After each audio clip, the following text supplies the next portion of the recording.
മനോഹരമായ തുംഗനാഥ് ക്ഷേത്ര പരിസരത്ത് നിന്ന് ചോപ്തയിലേക്ക് ഇറങ്ങുകയാണ്. കൂടെ വഴികാട്ടിയുമുണ്ട്. മുകളിലേക്ക് കയറുമ്പോഴുള്ള പ്രയാസം താഴേക്ക് ഇറങ്ങുമ്പോഴില്ല. പക്ഷേ തെന്നി വീഴാനുള്ള സാധ്യത വളരെ കൂടുതലാണ്. ഇരുട്ടുന്നതിന് മുമ്പ് ചോപ്തയിലെത്തണം. അതിലേക്ക് അല്പം ധൃതി പിടിച്ചുകൊണ്ടാണ് യാത്ര. മഞ്ഞിലൂടെ തെന്നിയുള്ള യാത്ര. മഞ്ഞിലൂടെയുള്ള നടത്തം എല്ലാവർക്കും വശമായിരിക്കുന്നു. ഇവിടെ നിന്ന് വാടകയ്ക്ക് ലഭിക്കുന്ന ഷൂവും നടത്തത്തിന് വളരെ സഹായകരമായി. പ്രകൃതിയുടെ അതിമനോഹരമായ കാഴ്ചകളാണ് കാണാൻ സാധിക്കുന്നത്. എല്ലാവർക്കും നല്ല വെള്ളം ദാഹമുണ്ട്. ചില സ്ഥലങ്ങളിലൊക്കെ മണ്ണിലൂടെ ഇഴുകിയിറങ്ങിക്കൊണ്ടാണ് യാത്ര. കാര്യം രസകരമാണെങ്കിലും വളരെ അപകടം പിടിച്ച ഏർപ്പാടാണ് അത്. ചോപ്ത വാലിയിലെ ഇനി വെള്ളം കിട്ടുകയുള്ളൂ. തൊണ്ട നന്നായി വരളുന്നുണ്ട്. വഴിയിലെ കെട്ടിടത്തിൻ്റെ ഷീറ്റിൽ നിന്ന് ഇറങ്ങി വരുന്ന മഞ്ഞുതുള്ളികൾ ശേഖരിച്ച് കുറച്ച് കഴിച്ചു. കുറച്ച് തൊണ്ട നനയാൻ മാത്രമേ അതുണ്ടായിരുന്നുള്ളൂ. എത്രയും പെട്ടെന്ന് താഴെ ഇറങ്ങി ചോപ്ത വാലിയിലെത്തണം. കാലാവസ്ഥ ചില സഞ്ചാരികളെയെല്ലാം വലയ്ക്കുന്നുണ്ട്.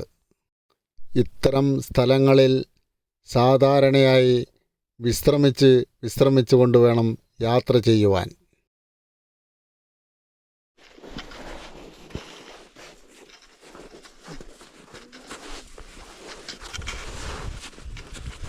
വിശ്രമമില്ലാത്ത യാത്ര പല സഞ്ചാരികളെയും ക്ഷീണിതരാക്കുന്നുണ്ട്.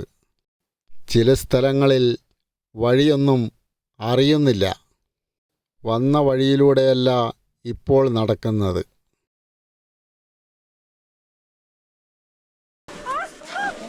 കൂടുതൽ ബുദ്ധിമുട്ടുള്ള സ്ഥലങ്ങളിൽ ഗാർഡുകൾ നമ്മളെ കൈപിടിച്ച് സഹായിക്കുന്നുണ്ട്. കല്ലുകൾ പാകിയ നടപ്പാതയിലൂടെയല്ല ഇപ്പോൾ താഴേക്കിറങ്ങുന്നത്. നടപ്പാതയില്ലാത്ത ഭൂപ്രദേശങ്ങളിൽ കൂടെ ഇഴുകി ഇറങ്ങുകയാണ് എല്ലാവരും. ഇവിടെ നടന്നിറങ്ങാൻ വളരെ പ്രയാസമാണ്. കാലുകളെല്ലാം മഞ്ഞിൽ പൂണ്ടുപോകും. അതുകൊണ്ടാണ് എല്ലാവരും ഇഴുകിയിറങ്ങുന്നത്. ഇഴുകിയിറങ്ങുകയാണെങ്കിലും ഒരു തുള്ളി വെള്ളം പോലും നമ്മുടെ ശരീരത്തിൽ പറ്റിപ്പിടിക്കുന്നില്ല. ഇഴുകി വരുന്നവരെ താഴെ നിന്ന് കൈപിടിച്ച് പൊക്കിയെടുക്കുകയാണ്. ഇഴുകിയിറങ്ങുന്നത് അപകടമാണെങ്കിലും ആരും അത് വകവയ്ക്കുന്നില്ല. യാത്രയിലുള്ള ത്രില്ലിലാണ് എല്ലാവരും. ശരിക്കും അല്പം സാഹസം ഇഷ്ടപ്പെടുന്നവർ തന്നെയാണ് ഇപ്പോൾ തുംഗനാഥ് സന്ദർശിക്കുന്നത്.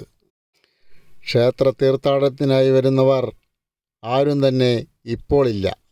സഞ്ചാരികൾ മഞ്ഞുവാരി എറിഞ്ഞും ഇഴുകി ഇറങ്ങിയും എല്ലാം ആസ്വദിക്കുകയാണ് ഇപ്പോൾ. മഞ്ഞുകണങ്ങൾ വീണ് കുഴികളെല്ലാം അടഞ്ഞ് പരന്നു കിടക്കുന്ന ഒരു പ്രദേശത്ത് കൂടിയാണ് ഇപ്പോൾ നടക്കുന്നത്. വേനൽക്കാലങ്ങളിൽ നല്ല പച്ചപ്പുതപ്പണിഞ്ഞു കിടക്കുന്ന പ്രദേശമായിരിക്കും ഇവിടമെല്ലാം. ആ കാലങ്ങളിൽ കാട്ടാടുകളും മൃണാൽ പക്ഷികളും ധാരാളമായി ഉണ്ടാകുന്ന സ്ഥലമാണ് ഇവിടമെല്ലാം. മറ്റുള്ളവർ ഇഴുകിയിറങ്ങുന്ന വഴിയിലൂടെ തന്നെയായിരിക്കണം ഇഴുകി ഇറങ്ങേണ്ടത്. സാഹസികരായ സഞ്ചാരികൾ 2-3 പേർ ചേർന്ന് ഒന്നിച്ച് ഇഴുകി വീഴുന്ന കാഴ്ച വളരെ രസകരമാണ്.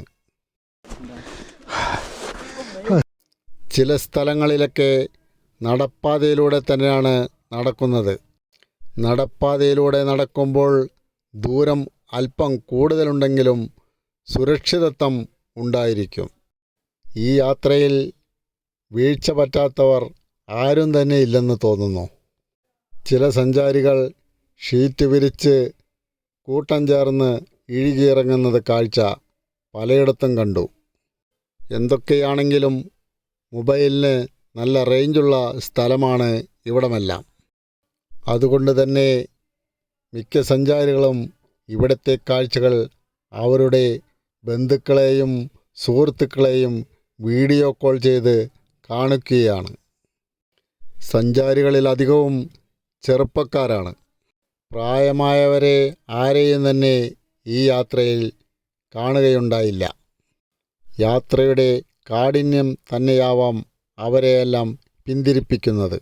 ചോപ്തയിൽ നിന്ന് ഏകദേശം 4 മണിക്കൂറോളം എടുക്കും തുംഗനാഥിലെത്താൻ. അവിടെ എത്തിയാൽ വിശ്രമിക്കാനും മറ്റുമുള്ള സ്ഥലസൗകര്യങ്ങൾ ഇപ്പോൾ അവിടെയില്ല. അതുകൊണ്ട് അവിടെ നിന്ന് ഉടൻ തന്നെ തിരിച്ചിറങ്ങേണ്ടി വരും. അങ്ങനെ തുടർച്ചയായി 6-7 മണിക്കൂർ സമയമെടുക്കും ഈ യാത്ര. പഞ്ചപാണ്ഡവരാണ് തുംഗനാഥ് ക്ഷേത്രം പണി കഴിപ്പിച്ചത്. ശ്രീ ശങ്കരാചാര്യസ്വാമികൾ അത് പുനർനിർമ്മിച്ചു. പഞ്ചകേദാർ ക്ഷേത്രങ്ങളെല്ലാം തന്നെ പഞ്ചപാണ്ഡവർ പണി കഴിപ്പിച്ചതാണ്. അതെല്ലാം പുനർനിർമ്മിച്ചത് ശ്രീ ശങ്കരാചാര്യരും. മഞ്ഞിൻ്റെ ശക്തി കുറഞ്ഞ സ്ഥലങ്ങളിൽ യുവാക്കൾ ഓടിയിറങ്ങുകയാണ്. തുംഗനാഥ് യാത്ര ജൂലൈ ആഗസ്റ്റ് മാസങ്ങളിൽ ഒഴിവാക്കേണ്ടതാണ്. ആ സമയങ്ങളിൽ മലയിടിച്ചിൽ മൂലം റോഡുകൾ തകരാൻ സാധ്യതയുണ്ട്. അതുപോലെ മഞ്ഞിലൂടെ യാത്ര പോലെയല്ല മഴയിലൂടെയുള്ള യാത്ര. വെള്ളം കുത്തിയൊലിച്ചു വരുന്ന സ്ഥലങ്ങളായിരിക്കും ഇവിടമെല്ലാം. കുപ്പിയിൽ ശേഖരിച്ച ഐസ് കുലുക്കി കുലുക്കി വെള്ളമാക്കി കഴിക്കുകയാണ്. തൊണ്ട നനയ്ക്കാൻ കഴിഞ്ഞു, അത്ര തന്നെ. വിശ്രമത്തിനായി അധികം നേരം ഇരിക്കുവാൻ കഴിയില്ല. അധികം നേരം ഇരിക്കും തോറും കൈകാലുകൾ മരവിക്കുന്നു. സന്ധ്യയാകുന്തോറും പ്രകൃതിയുടെ ഭാവം തന്നെ മാറിക്കൊണ്ടിരിക്കുകയാണ്. എല്ലായിടത്തും ചെറിയ തോതിൽ ചുവന്ന പ്രകാശം പരക്കുകയാണ്. എങ്ങും കാണാത്ത മനോഹരമായ ഭംഗി.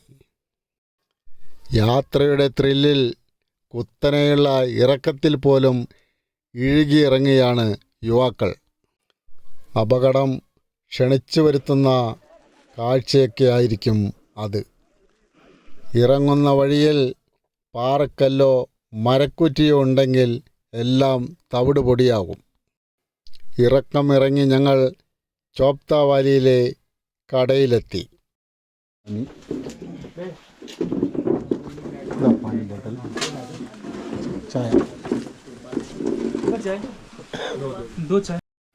ചായ കുടിച്ച് അല്പനേരം അവിടെ ഇരുന്നു.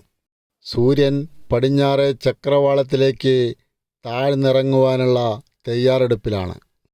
പ്രകൃതിയെല്ലാം ഏകദേശം ചുവന്ന നിറമായിക്കൊണ്ടിരിക്കുകയാണ്. ചോപ്ത വാലിയിൽ നിന്നും കുറച്ചുകൂടി ദൂരമുണ്ട് ചോപ്തയിലെത്താൻ. അതുകൊണ്ട് അസ്തമയം നോക്കി നിൽക്കാൻ സമയം ലഭിക്കുന്നില്ല. നടന്നുകൊണ്ട് അസ്തമന കാഴ്ചകൾ കാണുകയാണ്. വൃക്ഷങ്ങളുടെ ഇടയിൽ കൂടി വരുന്ന ചുവന്ന പ്രകാശം വളരെ മനോഹരമായ കാഴ്ചയാണ്. താഴ്വാരത്ത് നിന്ന് അസ്തമന കാഴ്ചകൾ കണ്ട് കുറേ നേരം ഞങ്ങളവിടെ ചിലവഴിച്ചു.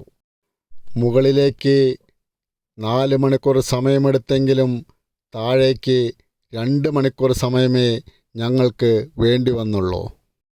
താഴേക്ക് അധികവും ഇഴുകിയിറങ്ങുകയായിരുന്നല്ലോ.